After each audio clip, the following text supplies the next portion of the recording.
Advertencia, lo que viene a continuación es no apto para mentes aburridas. Las opiniones vertidas en este programa son de exclusiva responsabilidad de nuestra insaciable curiosidad. Señoras y señores, porque todo en la vida tiene su ciencia. Aquí comienza All You Need Is Love. El show de ciencia y tecnología más querido del mundo. Con la conducción del periodista Iván Rimaza.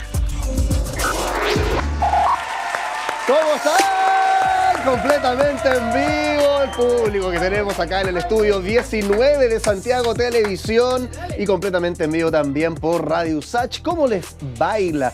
Diría un fallecido humorista. Ya tiré esa talla en otro programa, sí, es verdad. Bueno, ¿por qué soñamos cuando dormimos? Esa es la pregunta de hoy. O según tú, en realidad, ¿no sueñas? La verdad es que casi todos soñamos, cada noche. Lo que pasa es que algunos simplemente no lo recuerdan. Así que incluso si tú eres de esos que dicen, no, yo no sueño jamás, yo no he tenido esas imágenes que otros, igual sueñas, solo que no lo recuerdas. Soñar es normal y común, aunque creas que a ti no te pasa. La mayoría de los sueños que recordamos, de hecho, ocurren en la fase REM del sueño, que es en la que los ojos se mueven rápido debajo de los párpados. Lo recordamos porque en esa fase la activación cerebral es más como si estuvieras despierto, aunque, claro, nunca tanto, pero el cerebro se prende como un árbol de Navidad. En nuestra cabeza se prenden recuerdos, sensaciones, todo esto mientras dormimos, emociones, y el cerebro trata de darles forma. Por eso, según el neurólogo Alan Hobson, muchas veces nuestros sueños son una mezcla de cosas, un pastiche que parece no tener ningún tipo de sentido. Una hipótesis, de hecho, de la Universidad de Harvard es que soñar nos ayuda a consolidar la memoria y a procesar emociones. Y ojo que no recordar tus sueños no significa que estás soñando mal o durmiendo mal. Es normal. Además, soñar no es solamente ver cosas raras al dormir, también es imaginar algo que no existe aún. Desear, por ejemplo. Uy, sueño con tener tal pega, o sueño con, no sé, una casa, qué sé yo. También es imaginar lo que todavía no existe. Desear. El cerebro hace algo parecido cuando sueña dormido a cuando sueña despierto. Combina recuerdos con deseos, inventa futuros posibles. Ambos te ponen escenarios mentales en la cabeza que pueden ser geniales, o también te pueden paralizar, dependiendo de cuál es lo que estás viendo. Entonces, ¿por qué soñamos al final? Ya, para consolidar recuerdos es una respuesta científica, ¿no? Para consolidar emociones, todo eso. Ya, pero en el fondo, soñamos para mantener activo al cerebro. El cerebro no puede dejar de crear. Hay tantas cosas importantes pasando en nuestra cabeza que no puede detenerse. Entonces, ¿qué pasaría si dejamos de soñar? Bueno, la verdad es que no sé, pero soñar es la forma que tiene el cerebro de decirnos que seguimos vivos, incluso cuando todo lo demás se apaga. Así que si dejamos de soñar, quizás porque dejamos de existir, no sé. Empieza All You Need Is Love. Te escuchamos. Esto es Conexión Cuántica.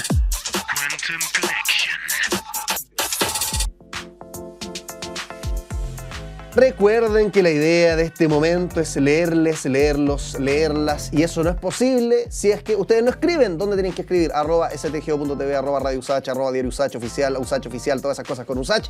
Ustedes entran y van a ver los contenidos que estamos poniendo ahí para ustedes. Por ejemplo, hemos hablado de los celos. ¿Son los niños malos? A propósito de la serie Adolescence, y lo último que pusimos tenía que ver con el consumo de bebidas energéticas. Una bebida, por ejemplo, energética sin azúcar es sana, o una bebida derechamente cualquiera sin azúcar es súper sana. La verdad es que no. Eso es lo que nos decía nuestra experta. Pueden ir a ver la explicación completa ahí en nuestras redes sociales, pero por mientras revisemos los comentarios, porque había harta gente ahí que se manifestó. Ay, me cargan las energéticas. Me impresiona que los más jóvenes tomen como si fuera agua, dice alguien ahí. Es verdad. Pero son ricas. A mí lo que me pasa cuando tomo energética, no soy fanático, de hecho, hace cuánto que no tomo una, harto, varias semanas, no soy tan frecuente, pero cuando la tomo, ¿no les pasa a ustedes que es como una sensación igual de estar tomando un remedio, de alguna forma? Como que no es lo mismo que tomarse un jugo, que tomarse, no sé, una Coca-Cola. No, cuando estás tomando una energética, es como una droga, derechamente. Como que estoy tomando un estimulante. El sabor que tiene es muy medicamentoso. Muy simpática la diabetóloga, clarita, explicando todo. Nos comenta otra persona, las energéticas nunca son buenas. Igual que el alcohol, bueno, de hecho, si las combinan, nos decía la invitada, puede ser mortal. Interesante saber esto. Bueno, parte de los comentarios. Tú puedes ser uno de ellos, quieres tener tu minuto de fama, entonces @stgo.tv, @Radio Usach, comenta y apareces en una de esas en el programa más querido del mundo. Seguimos con All You Need Is Love. Y ahora, ¿quién podrá explicarnos? ¿Qué está pasando con las candidaturas presidenciales? Salen con cada cosa, y no estoy hablando solamente de Evelyn Matei y las horrorosidades que dijo hace algunos días, sino que todos. Parece que los políticos se ponen distintos cuando hay candidaturas. Para desmenuzar la ciencia de las candidaturas políticas, qué se hace, por qué se hace, qué funciona, qué no, estamos con Jorge Saavedra, académico de la UDP, experto también en comunicación política. ¿Cómo estás, Jorge? Muchas gracias por estar acá en el programa, y un aplauso también para recibir a nuestro invitado. Hola, ¿qué tal? Hola, Iván.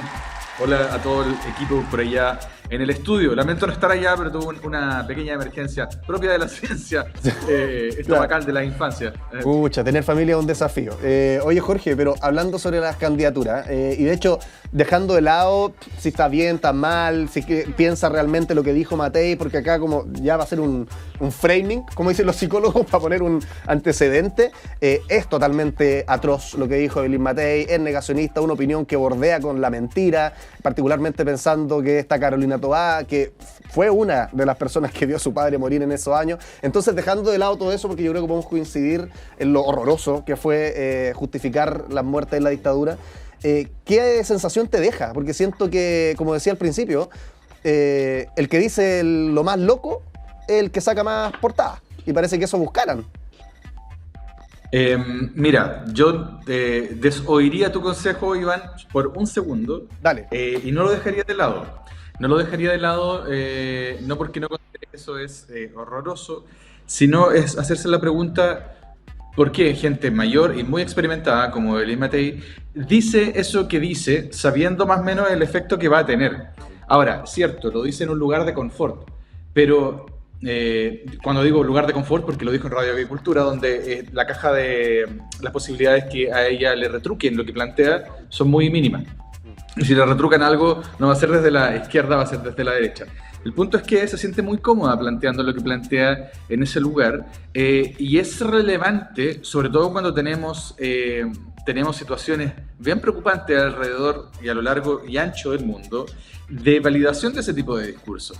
Entonces, yo creo que hay que considerarlo, porque eventualmente se puede dar lo que uno diría, bueno, esto es un contrasentido civilizatorio, que ese tipo de discursos tengan mucho calado. Es decir, que ese tipo de discurso, que es un discurso bien establecido en Chile, pero consonante con otras realidades, tenga una gran aceptación. El rechazo, por ejemplo, a los derechos humanos de manera muy, muy clara. El rechazo a la diferencia.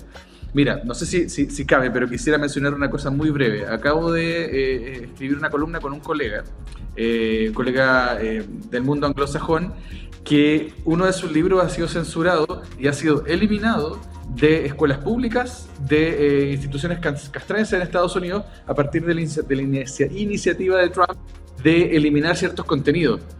Y esto no está tan lejos, porque tiene que ver con eliminar otras formas de pensar, y en este caso además validar la eliminación de la vida. Entonces, cuando te enfrentas a esa situación, resulta más que llamativo y preocupante considerarlo. Dicho eso, las razones por qué lo dice, uno podría pensar de manera bastante coherente que tiene que ver con que Evelyn Matei está en un problema severo. Y ese problema es que a ella su oposición no está donde siempre la estuvo. Ella va a disputar unas elecciones donde ella quizás sea la persona más a la izquierda del panorama electoral. Y eso nunca lo había visto. Por lo tanto, Evelyn Matei es una candidata que está absolutamente descentrada de su habitación habitual. Y ese es un problema. Ese es un problema para ella que la lleva a extremar sus postulados. Qué interesante lo que menciona, y de hecho no hay ningún problema, digamos, como compartir como con lo que tú me comentaste. Y me queda la duda de... ¿hay evidencia? Tú has estudiado la comunicación política un montón, tienes experiencia incluso con activismos políticos. ¿Hay evidencia que nos diga que tirar el tejo pasado, así como lo hizo Evelyn Matei, con frases que dejan, yo creo, a gran parte del país marcando ocupado y condenándola, de que funcione efectivamente? Porque hay una cuestión que tienen los cientistas políticos, no me quiero poner latero, seguro tú lo conoces, pero para explicarle a la gente, que le dicen la ventana de Overton. ¿Y qué es la ventana de Overton? Que básicamente, entre más tiro el tejo pasado por un lado o por el otro, voy como normalizando lo que está al centro, ¿no? ¿Funciona esa estrategia? ¿Decir barbaridades gana realmente votos? Considerando el espacio, la cancha en la que ella juega, porque siempre esto es contextual, ¿no? Siempre es contextual. Lo que antes era una barbaridad, hoy día es una normalidad y viceversa. Por lo tanto, lo que ella está tratando de hacer es de validarse en personas que ya piensan lo que ella dijo. Básicamente lo que les está diciendo es, miren, yo quiero demostrar que tengo credenciales que me podrían hacer una potencial líder para ustedes, considerando que nosotros, si considerásemos el espectro de la primaria de la derecha, tú tienes 3/3, y 2 de los tercios son personas que creen en esto. Por lo tanto, en rigor, la que está en situación minoritaria es ella. Y para posicionarse, en tener credenciales de validación, en ese lugar plantea lo que plantea. El punto es, y esto es interesante, cómo se vuelve de eso. Cómo tú logras en una segunda vuelta, básicamente, validar tus credenciales democráticas. Puede que eso no sea tan importante, porque yo creo que los cálculos numéricos que se hacen dentro de los sectores de derecha es que ellos van a ganar sí o sí. Por lo tanto, como no te importa validarte con ese otro mundo, yo enmarco mi identidad hacia ese lugar. ¿Y tiene con qué? Ahora, ¿eso será suficiente para la prueba que indica que el electorado más duro derecha está pidiendo? No lo sabemos. Porque ahí básicamente hay una petición de pureza. Sí, porque ahora pasa mucho que las opiniones que uno escucha en su círculo están súper sesgadas, ¿no? Y lo voy a transparentar.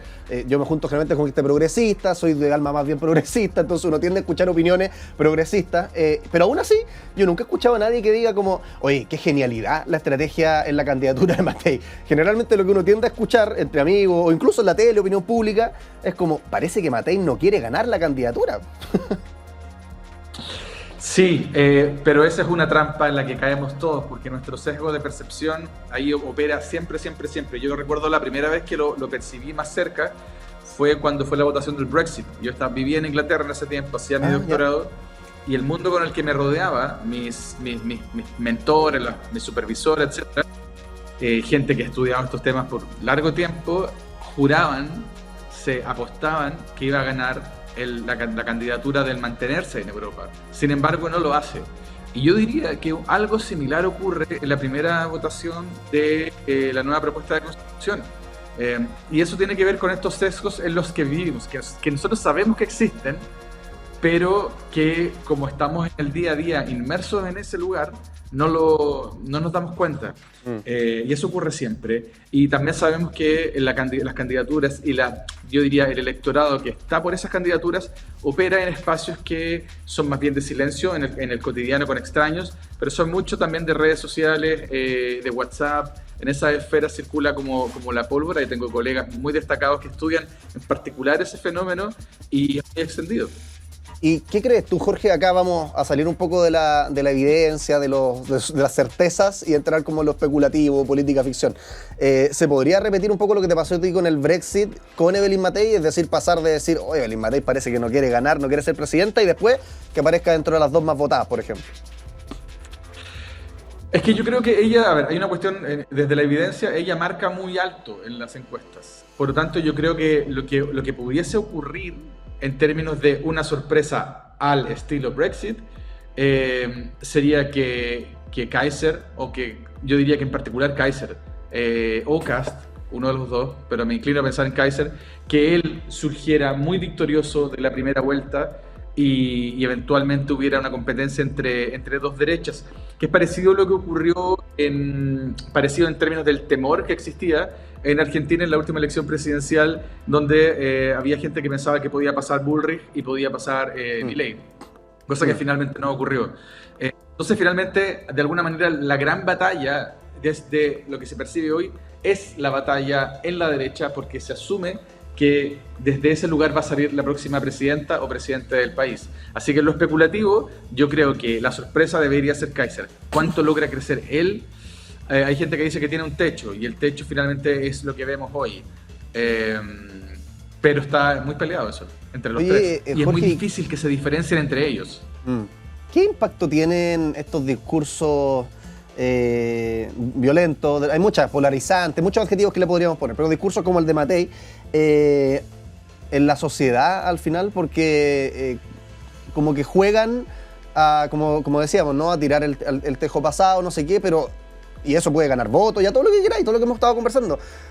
Pero yo creo que la sociedad, el ambiente, el clima político no es el mismo después de que alguien se manda un comentario como el que se manda Matei u otros, ¿no? Afectan este tipo de discurso. Sí, ahí pero también tiene que ver con cuáles son aquellos aspectos que son más sensibles para la población y distintas encuestas que nosotros podemos ver. Mira, tengo una colega, mi colega Nicole Echegaray es la persona que está a cargo de la encuesta de juventudes en Chile. ¿Ya? Hace bastante tiempo, y la encuesta de la UDP con Feedback llevan más de 15 años trabajando. Y una de las cosas que emerge ahí es cuáles son las 10 principales preocupaciones de las y los jóvenes chilenos. Y dentro de las 10, son varios temas, pero uno podría resumir esos temas en seguridad y economía, ¿no?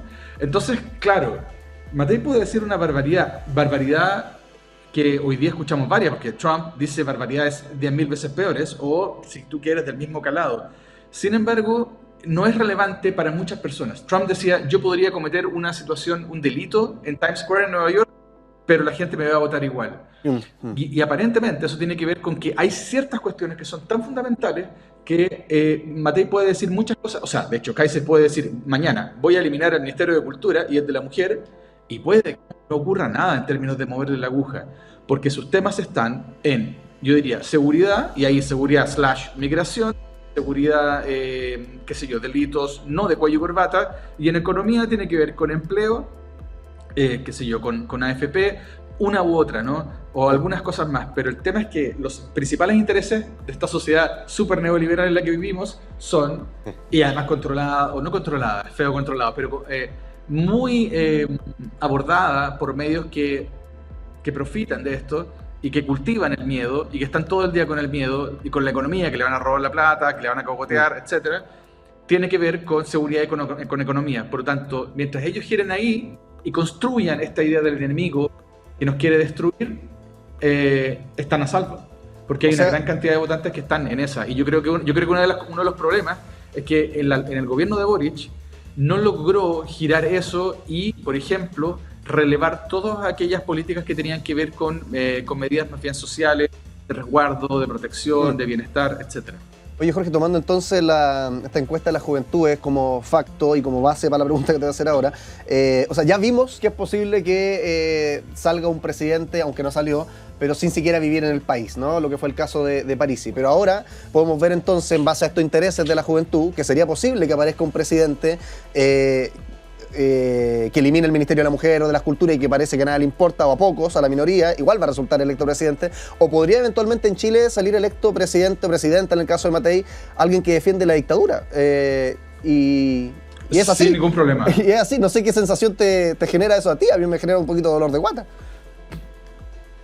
Sí, o sea, absoluta. Yo soy un académico, pero no soy una persona neutra. Por supuesto me identifico con los valores del progresismo, pero también es algo que y uno también podría ir a acusar o apuntar a la contraparte, ¿no? Decir, bueno, ¿qué han hecho las izquierdas o el progresismo o incluso los valores quienes están por la democracia para que esto no ocurra?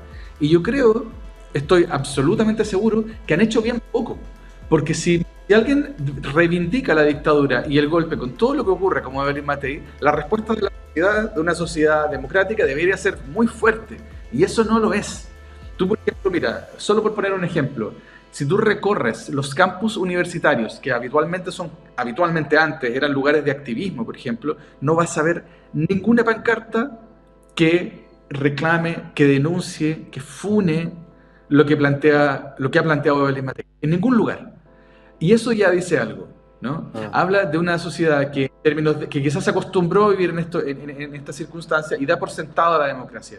Pero esto ocurre en Chile, lo que te mencionaba recién de Estados Unidos, de cómo Trump está atacando a la universidad, está borrando de bibliotecas libros que tienen que ver con diversidad, con aproximaciones críticas a la raza, con igualdad, entonces, con perspectivas activistas respecto a la democracia. Entonces, aparentemente, eso no es algo tan importante en el cotidiano, porque se da por sentado que quizás siempre ha sido así. Sin embargo, coincido contigo, es terrible, debiera ser algo que castigue a quien lo dice, al menos públicamente. Pero lo curioso es que vivimos en tiempos donde quien dice lo dice no para perder votos, sino para ganar votos. Y eso habla del mundo en el que vivimos. Hoy estamos hablando sobre la ciencia tras las candidaturas con Jorge Saavedra, académico de la UDP. Y Jorge, te tengo una novedad. En este juego tenemos juegos. Dije en este juego. En este programa tenemos juegos. Por ejemplo, la pecera que está aquí. Y tú dirás, ¿en qué me vine a meter? Este era un programa serio. No, señores. Este es un programa para pasarla bien, pero también siempre con rigor científico. Y la idea de esta pecera... Pero Jorge, no veo nada ahí. Ahí se ve. Ahí se ve la pecera. Los amigos de la radio, eso sí, se la tienen que imaginar. Pero en esta pecera, Jorge, tenemos varios papelitos. Y dentro de estos papelitos hay algunas frases que son bien reduccionistas, provocadoras. Son unos factos que tú tienes que aclarar si es que son más o menos raros, desmentir si es que es un absurdo completo o confirmar si es que te parece que es cercano a la realidad. ¿Te parece? Vamos a sacar entonces un papelito en All You Need Is Love. Estamos hablando de la ciencia y las candidaturas con Jorge Saavedra. ¿Qué dice el papelito de la pecera el día de hoy? Matei sabe que polarizar da votos. ¿Qué dice el experto?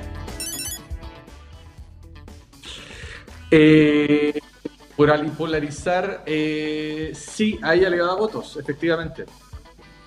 Yo digo que sí porque en este caso la polarización es con quién. Si tú dices, tenemos dos polos, pero en uno viven 90 personas y en el otro viven 10, claro que me conviene polarizar. Yo quiero más votos de donde están los 90, no donde están los 10 que creen en la democracia y son fervientes defensores del carácter de la condición de república del país. O sea, hay una estrategia detrás.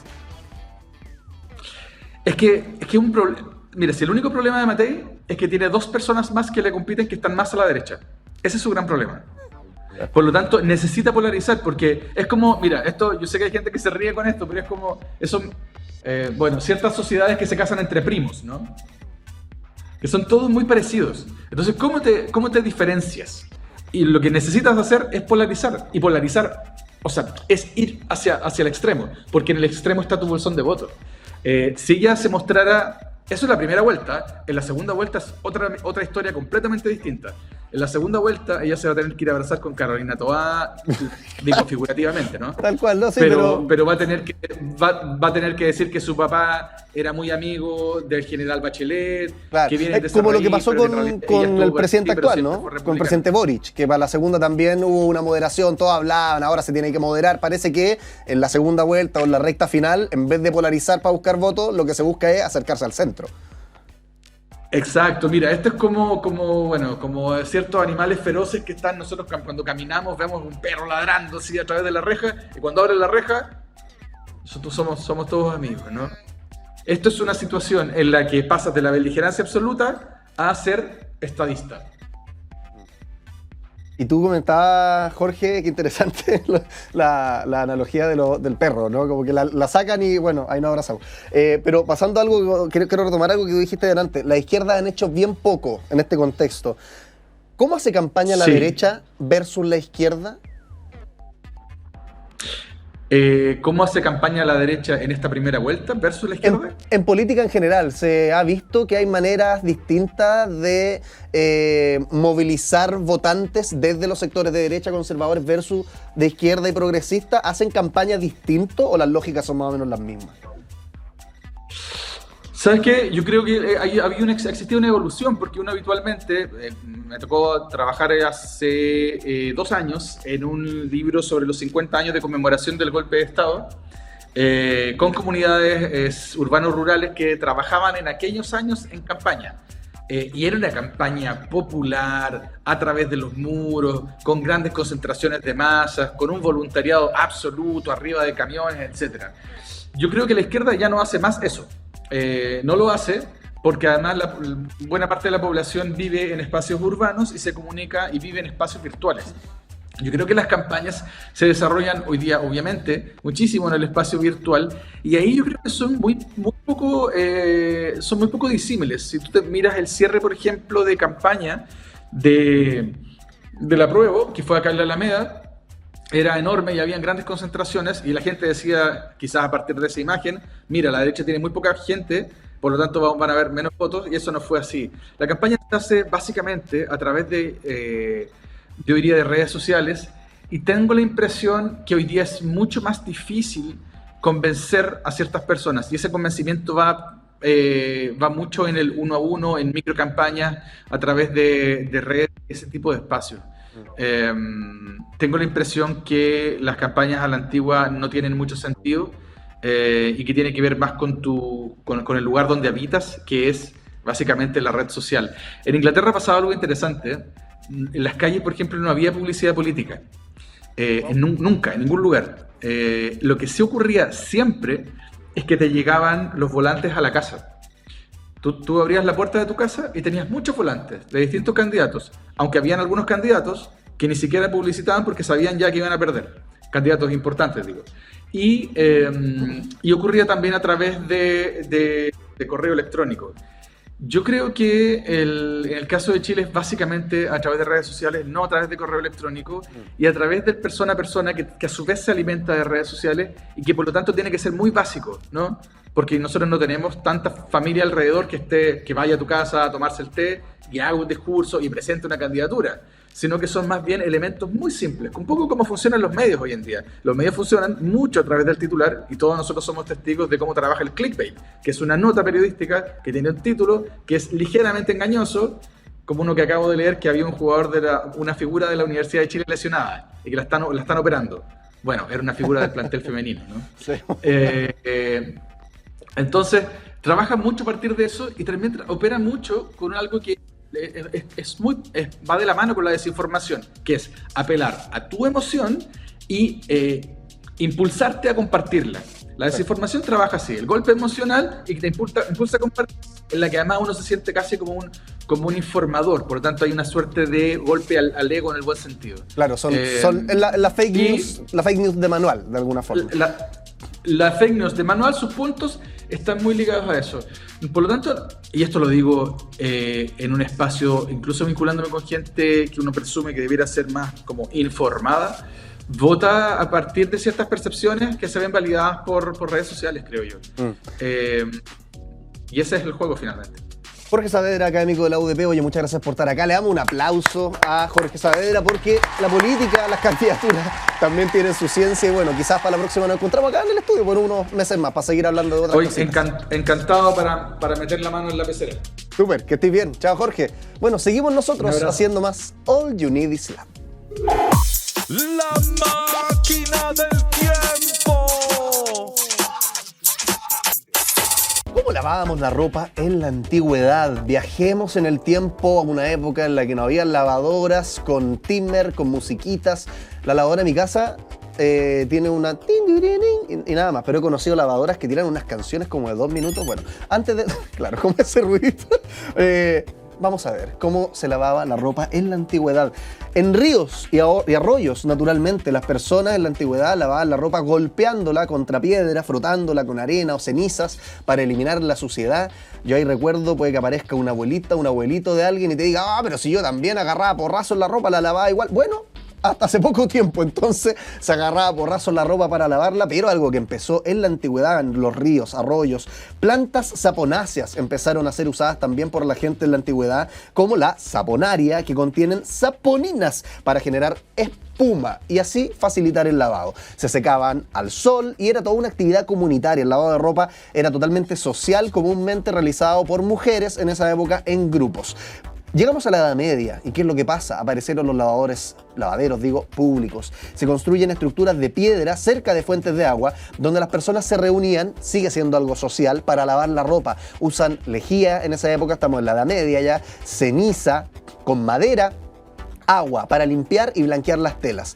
Herramientas manuales, por ejemplo, como cepillos, mazos de madera para frotar, golpear la ropa sin dañarla, es decir, más o menos lo mismo que hacían en la antigüedad, que la agarraban a porrazos contra las piedras, pero en este caso con herramientas desarrolladas especialmente para aquello. Y el lavado, además, era poco frecuente. No era como ahora, que cada vez que tú sacas una ropa la echas al cajón o no sé qué es lo que tienes tú para gestionar tu ropa sucia y la vas lavando semanalmente o incluso más de una vez a la semana. No, por razones higiénicas e incluso de supersticiones, en la Edad Media, el lavado de ropa personal no era frecuente. En cambio, se usaban perfumes para cubrir los olores, porque creían que en el olor estaba el problema. No tanto en los bichos, no tanto en la suciedad, que a veces puede que huela bien, pero igual está ahí. En la actualidad tenemos lavadoras eléctricas automáticas. Desde la invención de la primera lavadora eléctrica en 1901 se han desarrollado modelos que automatizan el lavado, enjuague, centrifugado, montón de avances tecnológicos. De hecho, ya existe ahora el lavado en seco, lo hacen de forma profesional, disolventes en vez de agua. ¿Sabías tú? El lavado en seco se llama así porque no hay agua, es literal,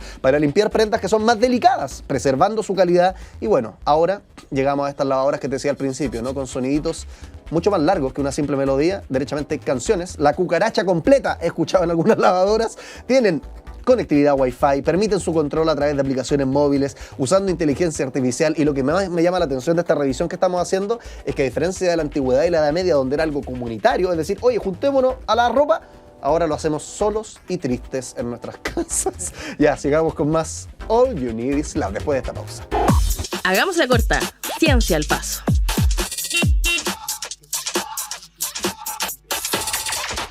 Seguimos con All You Need Is Love, completamente en vivo del estudio 18 de Santiago Televisión, también en vivo por Radio Usach. Y bueno, puede que nos estés viendo en alguna repetición a lo largo de todo el país por Zapping Mundo o cualquier señal regional. Si es que escribimos a mano, ¿aprendemos más o menos que si escribo en el computador? Muchos han hablado de eso. La respuesta, te voy a hacer el spoiler al tiro: mejor escribir en papel. ¿Por qué? Tú dirás, me da lata, que eso lo hacen los viejos, tanto papel, un cerro, además contamino, mato árboles. Hay razones científicas detrás de lo que te estoy diciendo. Pareciera que solo por teclear estamos olvidando cómo escribir a mano. En la vida digital actual escribimos muy poco, de hecho, con lápiz y papel. Sin embargo, aprendemos mejor cuando lo hacemos, y también podemos memorizar lo aprendido más fácilmente. Te hablo, de hecho, desde la experiencia. Yo soy muy de anotar cositas pendientes de repente en mi celular, como en una nota, en la aplicación de notas, pero me he dado cuenta que que me deja la cabeza más tranquila, como que me saco el pensamiento de la cabeza si es que lo anoto en una agendita, con un lápiz, y después voy tachando. Díganme loco, pero pruébalo y puede que te pase lo mismo que a mí. Escribir en un teclado, claro, es un método imbatible, sobre todo para textos largos, ya que la estructura se puede ir modificando a voluntad. La autocorrección elimina pequeños errores. No te voy a negar que los computadores y los celulares son maravillosos, pero escribir a mano desafía el cerebro más que escribir a través de un dispositivo, y por tanto también favorece el aprendizaje. Un estudio noruego del 2024 descubrió que escribir a mano aumenta la actividad cerebral precisamente en regiones del cerebro que son importantes para aprender. Se inhibió mayor interacción en las áreas del cerebro que son responsables de la memoria, también del procesamiento, de la información motora, es decir, cómo mueves tu mano mientras vas dibujando las letras, y también visual, es decir, viendo lo que escribes. Además, cuando escribes, el cerebro compara la escritura resultante con modelos aprendidos de letras, palabras, ajusta también la posición del dedo en tiempo real. El ojo y el cerebro están constantemente trabajando en conjunto para guiar al lápiz correctamente, ejerciendo la presión adecuada, y si se están creando líneas claras al escribir, de repente falta tinta, te das cuenta al tiro. Con el celular es mucho más fácil, es todo así, listo. En cambio, escribir requiere más esfuerzo, más partes de tu cuerpo involucradas en escribir una información. Aunque escribir a mano, claro, es más lento que teclear, eso no es necesariamente una desventaja. Te invito a probar el lápiz y papel nuevamente, porque la lentitud natural de esa plataforma, de esa herramienta, nos obliga a procesar la información de manera más intensiva. Lo dice la ciencia, así que anda a comprarte un bloc de notas, un lápiz. ¿Sabes? De hecho, a mí me gusta escribir de repente con Sharpie. Aunque sea en una agenda de papel y que se traspase, me da lo mismo, pero el lápiz es tan suavecito. O puedes probar una pluma también, una pluma, aunque tienes que untarla en tinta. Ya, seguimos con más All You Need Is Love. El que sabe, sabe. Y el que no conduce. Estábamos hablando en otro de los programas sobre remedios, y ahora te vuelvo a traer a la arena de los remedios, en particular los bioequivalentes, porque nos encanta que sean baratos, pero siempre está la duda: ¿cómo diablo es tan barato esto si en realidad cuesta 50 lucas y acá me lo están vendiendo 1.000 pesos? Bueno, para responder esa y otras preguntas, estamos con Pilar Sánchez, académica de la USACH, sabe mucho sobre bioequivalencia. Pilar, ¿cómo estás? Gracias por estar acá en el programa. Muchas gracias por la invitación, y aquí aportando a la educación de toda la comunidad. Oye, esa pregunta, primero que todo, hay un medicamento, no vamos a decir nombres, da lo mismo, porque hay muchos casos, entonces es irrelevante la etiqueta, pero que vale 50.000 y de repente me lo ofrecen a 2 lucas, uno no puede dejar de dudar: me están entregando, ¿qué? Harina en pastilla. ¿Qué es lo que pasa con los bioequivalentes? ¿Cómo se logra reducir tanto su precio? Mira, la bioequivalencia es un concepto muy importante porque tiene muchas ventajas. La bioequivalencia de medicamentos es una condición donde yo comparo un medicamento que es el de marca y un medicamento que es un genérico. El medicamento de marca habitualmente es el primero que se ha registrado en el país. Es muy importante el registro sanitario porque es como el gobierno garantiza a toda la población la seguridad y la eficacia de un medicamento. Y a veces, después, posteriormente en el tiempo, pasa una cierta cantidad de tiempo y de repente un laboratorio quiere fabricar el mismo principio activo que hace la acción terapéutica y lo quiere fabricar colocándole el nombre a esa caja de medicamento con el principio activo que hace la acción. Por ejemplo, un paracetamol, tú tienes el producto de marca y tienes también otra cajita de un genérico, ¿ya? Entonces, las diferencias de precio se producen por un tema a veces de control de calidad del laboratorio. El laboratorio es que implementan muchos sistemas de calidad, el proceso de formulación también es con buenos excipientes y también toda la tecnología que está detrás y los controles de calidad en cada proceso. Excipiente, aclarémosle a la gente, son como Excipiente, las cosas que no es la droga, ¿no? Como el claro, polvillo para que se arme la pastilla. En Claro, definitiva. son todos los componentes y sustancias químicas que acompañan al principio activo que hace la acción para que eso pueda ser un comprimido, un jarabe, una inyección. Por eso, entonces de repente hay pase mejores o peores excipientes, no sé, pero de repente hay algunos medicamentos que se nos disuelven al tiro en la boca o tienen mal sabor. En cambio, el mismo paracetamol de otra marca tiene mejor sabor o no se disuelve al tiro, por ejemplo. Entonces un excipiente puede ser un saborizante, un recubierto que quite un poco el sabor muy amargo del principio activo.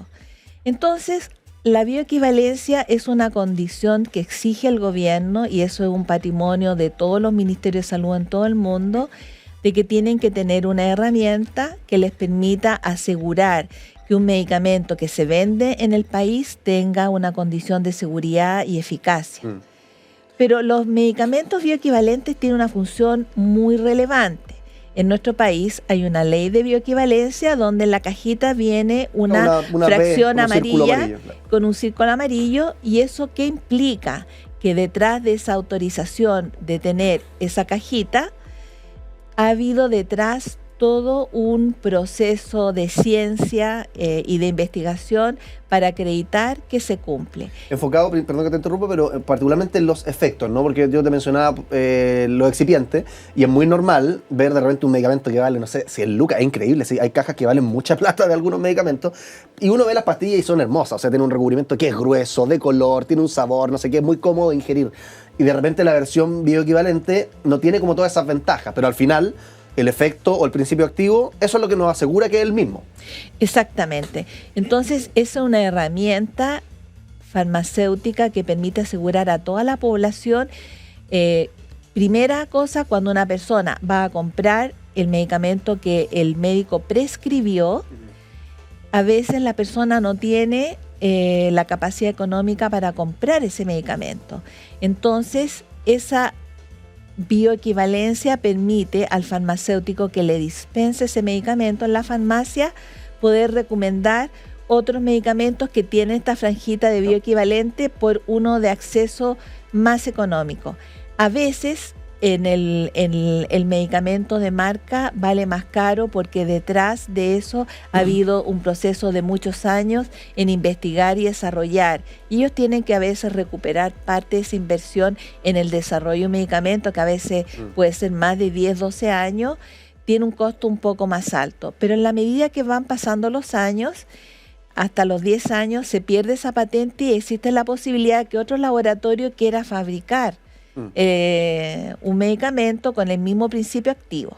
Oye, ¿ya? Pilar, no te quiero pillar con la cifra, así que si no la tienes da lo mismo, pero hemos visto, porque los bioequivalentes, en particular la gente más joven, pareciera que siempre han existido los bioequivalentes, pero como tú dices, la ley de bioequivalentes, esta franjita amarilla no tiene más de 20 años, no sé, corrígeme ahí con el año particular, pero no es de siempre, a eso voy. No. En los 80, por ejemplo, no existía. No existía. No existía. Sí. Eso ha ayudado, hemos visto que la gente efectivamente está, que no podía antes acceder a tratamientos por plata, ahora accediendo más. Claro. Porque la bioequivalencia está en directa relación con la posibilidad de intercambiar un medicamento. Entonces, las personas tenían un medicamento y en la medida que las personas se van haciendo más mayores, tienen más gasto bolsillo y eso permite ir a la farmacia y cambiar un medicamento de marca por uno más económico, ¿ya? Habitualmente, ¿qué es lo que nosotros medimos en la bioequivalencia? Medimos 2 indicadores o variables que son muy importantes en cada persona. ¿Qué es lo que es? La dosis, que yo me tomo un medicamento de 500 miligramos, en el medicamento 1 y en el 2 tienen que ser similares, que es la dosis que mi organismo necesita para hacer un efecto que yo requiero. Pero también mide la velocidad con que llega al sitio de acción. Ya. Y eso es muy importante porque hay algunas patologías que son agudas. Pero los que saben, como tú, ¿le llaman como farmacodinámica a aquello? La farmacodinamia mide el ¿cómo efecto funciona la droga dentro de nuestro organismo? Claro. Pero también existe la farmacocinética, que mide desde que yo ingiero un medicamento, pasa por el tracto digestivo, llega al hígado, se metaboliza, se transforma, llega al sitio de acción para hacer el efecto y después lo eliminamos. Ya. Son 2 conceptos muy importantes detrás de la bioequivalencia. Entonces, son procesos complejos.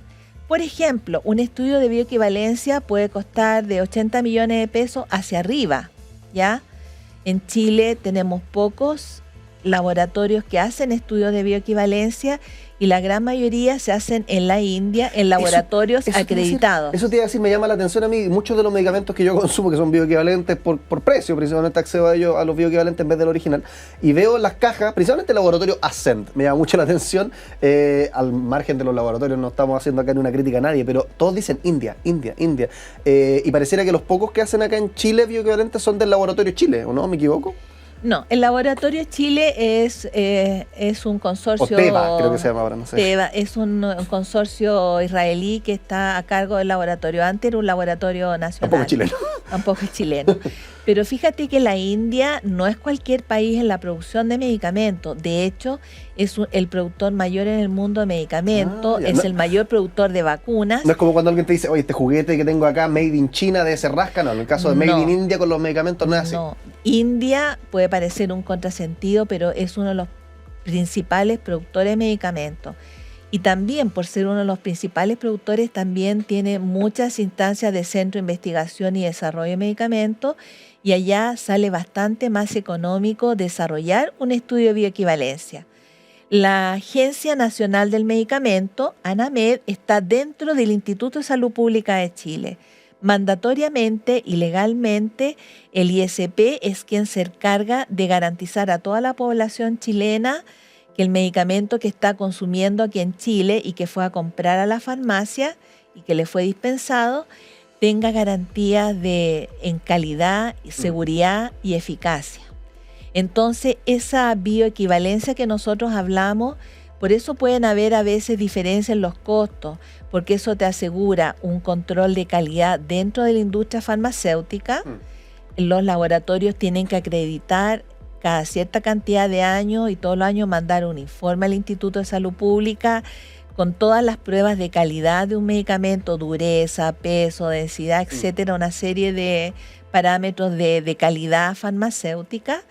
Y así la persona se asegura que el medicamento 1, el 2 y el 3 le va a hacer un efecto que no va a ser nocivo. Eso es muy importante. Hay países latinoamericanos que no tienen norma, no tienen agencia del medicamento. Entonces, Chile lidera en una de las instituciones de agencia de la salud del medicamento, ANAMED, que tiene mucha garantía y está situado en un alto nivel en el contexto latinoamericano. Tiene las mismas funciones que la FDA de Estados Unidos y la Agencia Europea del Medicamento, la EMA. Entonces, es importante para una persona que la dosis que consuma no le va a provocar una reacción adversa, o bien para la velocidad con que tiene que hacer el efecto tenga que ser rápida para un caso agudo, o sea gradual para una persona que tiene alguna enfermedad crónica. Oye, Pilar, en este programa tenemos juegos. Y yo sé que tú viniste a dar una entrevista muy seria, pero tenemos la ruleta que voy a sacar por acá, la tengo escondida. ¿Qué es lo que pasa con esta ruleta? Pilar Sánchez, académica Lausach, estamos hablando sobre bioequivalentes, medicamentos más económicos, cómo se logra, cómo nos impactan a nuestro cuerpo. Y la idea de esta ruleta, Pilar, yo la voy a tirar, y cada uno de estos colores tiene que ver con una pregunta. Y son preguntas relacionadas con el tema que estamos hablando, medicamentos, bioequivalencia, farmacodinámica, lo que sea. El tema es que son preguntas de repente medio escandalosas, como las que haría un niño. Entonces la idea es tomarnos la pregunta lo más seria posible y la respondemos. ¿Te parece? Muy bien. Vamos con la ruleta a la cuenta de 1, 2 y 3. Uy, la tiré muy fuerte, parece que vamos a tener que detenerla antes de tiempo, porque si no va a parar mañana. Tuki, color verde, y en este caso un verde como medio mojito. Le vamos a poner verde mojito. Ya. La pregunta del color verde mojito es: ¿son malos los remedios baratos? ¿Qué dice la experta? No son malos, porque hay algunos principios que son muy sencillos de síntesis química y que son más económicos. El precio también va aumentando por la complejidad de un medicamento, que es la biotecnología que está detrás. Hay medicamentos antiguos que son de síntesis química y hay medicamentos que el proceso para producirlos son de mayor rango y requieren más maquinaria y son más altos los precios. ¿Y qué pasa con los de cuneta? Eso sí que son baratos. No, el medicamento las personas lo tienen que comprar en el único lugar habilitado por ley, que es la farmacia. Y excelente que haya salido esta pregunta, porque los medicamentos que ustedes los compran en las ferias o en la cuneta pierden estabilidad, se degradan con condiciones de temperatura, con la luz solar, se degradan. Entonces la gente percibe que el precio de la feria es más económico que alguna farmacia. Y existen muchas farmacias que tienen precios de Cenabas, que es la distribuidora que surte toda la parte estatal de medicamentos, y tienen precios relativamente similares a los que usted puede encontrar en la feria. Y estamos hablando de un negocio que también genera inseguridad, es parte inclusive de los tráficos de drogas, entonces Oye, qué cuidado. bueno, Pilar, que dé ese argumento, como esa forma de convencer, digo, porque siempre se dice no compren en la calle porque no sabes si el medicamento es real o no, pero lo que tú dices es como, ya, asumamos incluso que el medicamento es real. O sea, incluso si el medicamento es real y realmente tiene el compuesto activo y dice lo que dice la etiqueta y está sellado, etcétera, igual la manipulación, qué sé yo, andarlo trayendo en carrito a toda la luz del sol, que se muevan, que saltan, tenerlo en la cuneta, de repente alguien los pisa, no están en un entorno seguro los medicamentos. Claro, mira, en Chile ha aparecido un delito que no existía hace unos 5 o 7 años atrás, que es la falsificación de medicamentos. Medicamentos piratas. Medicamentos piratas. ¿Y qué significa eso? Que hay un laboratorio que puede fabricar un comprimido con un almidón, con cualquier cosa, tú no sabes lo que tiene ni la cantidad, y falsifican medicamentos de laboratorio. De hecho, el envase del Laboratorio Chile, yo tengo la percepción que debe ser uno de los medicamentos o las cajas que más se falsifican. Entonces, por eso la agencia ahora tiene medios para verificar, y hay farmacéuticos y farmacéuticas expertas en detectar falsificaciones. Entonces, el medicamento que va a la feria no tiene un aseguramiento del almacenaje y el origen del medicamento. Y no somos expertos como vamos con solo ver una pastilla, identificar si es que o no es real. No, mira, existen falsificación de relojes, todas las cosas. Hasta la billetera no nos damos cuenta cuando es pirata y nos vamos a dar cuenta de una pastilla. Entonces, es muy fácil la falsificación. Entonces, ojo, porque a veces nosotros pensamos que estamos un medicamento que está cuidando nuestra salud y en realidad no lo está haciendo. Es muy peligroso. Hay mafias latinoamericanas que importan medicamentos que no se sabe el origen y no pasan por la vía legal del registro sanitario en nuestro país. Y eso es una garantía de una agencia del medicamento acá en Chile y también garantía de los medicamentos que se venden en la farmacia. Pilar Sánchez, estábamos hablando sobre los bioequivalentes, entonces incluso los medicamentos piratas, compren, oye, si son baratos los bioequivalentes en la farmacia, no es necesario ahorrarse, aunque esa es la lata, que de repente sí es necesario ahorrarse 200 pesitos para llegar a fin de mes, es verdad. Por supuesto. Pero estén conscientes también de los riesgos que eso implica. Pilar, muchas gracias por estar acá en el programa y le damos un aplauso a nuestra invitada. Seguimos con más. All You Need Is Love.